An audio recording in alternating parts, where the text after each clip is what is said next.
Ես բանակցությունները սկսել եմ ոչ թե Սերժ Սարգսյանի կետից, այլ իմ սեփական կետից։ Արցախը Հայաստան է եւ վերջ։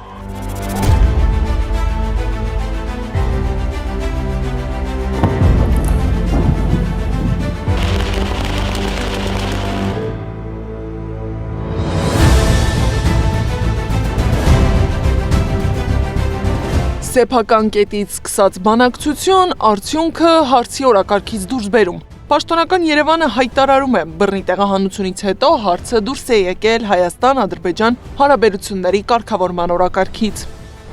Նախկինում քանիցս հայտարարել ենք, որ Ադրբեջանի հետ բանակցություններում Հայաստանն աշխատանքներ է տանում Լեռնային Ղարաբաղի հայության անվտանգության եւ իրավունքների ապահովման, այդ թվում եւ այդ խնդիրների հասցեագրման միջազգային մեխանիզմի ստեղծման ուղղությամբ։ Դրան էին նաեւ միտված երրորդ երկրներում Ադրբեջանի եւ Լեռնային Ղարաբաղի ներկայացուցիչների հանդիպումների կազմակերպման ջանքերը, որոնք մերժվեցին Լեռնային Ղարաբաղի կողմից։ Լեռնային Ղարաբաղի հայության բռնի տեղահանության եւ Լեռնային Ղարաբաղի լուծարման վերաբերյալ հրամանագրի հրապարակումից հետո խնդիրը դուրս է եկել Հայաստանի Հանրապետության եւ Ադրբեջանի Հանրապետության միջև միջպետական հարաբերությունների կարգավորման օրակարգից։ Արտաքին գերատեսչությունը հայտարարության հիմքում դնում է Արցախի Հանրապետության լուծարման մասին հրամանագիրը, սակայն նախկին պետնախարարի խոսքով այդ փաստաթուղթը հակասահմանադրական է։ Այսինքն, եթե իրենք այդ փաստաթղթին են հղումանում առանց ընդունելու, որ այդ փաստաթուղթը չէր կարող լուծարել Արցախի Հանրապետությունը, այդ դեպքում պետք է նաև իրենց համար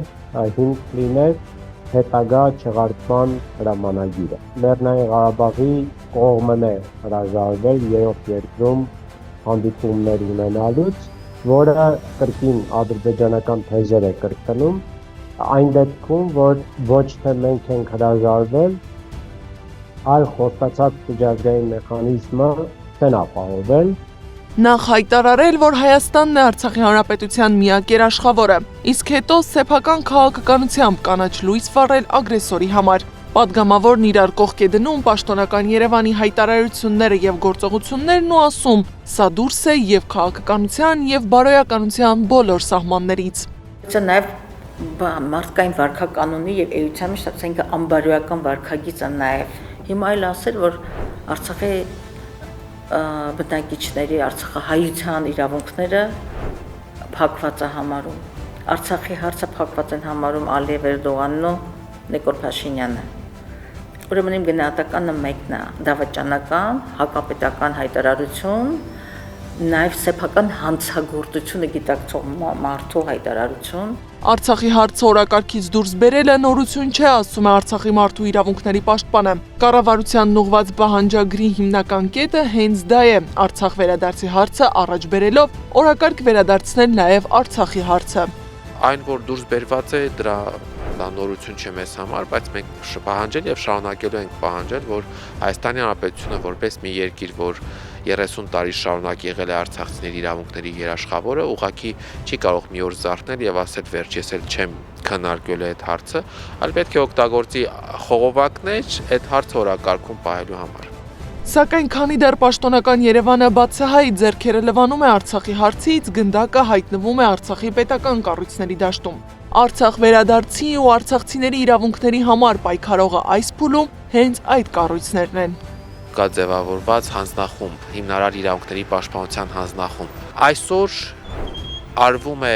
այնքան ինչքան որ հնարավոր է, օգտագործելով հենց այդ հանձնախմբի հնարավորությունները, հայկական սփյուռքի կազմակերպությունների հնարավորությունները, տարբեր երկրներում հայ ժողովրդի բարեկամ գործիչների կամ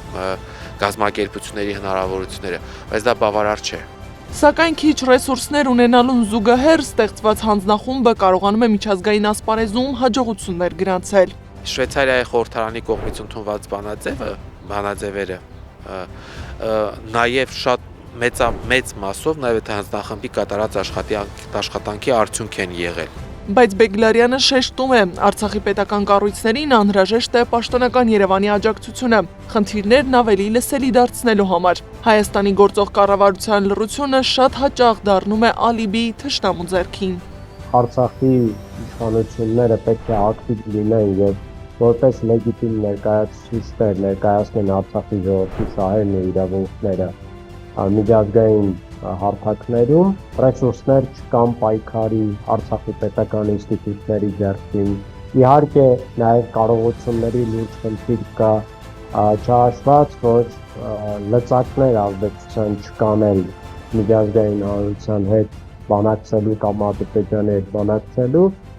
ստացվում է, որ մեր գլխավոր լծակը պետք է լինի Հայաստանի Հանրապետությունը։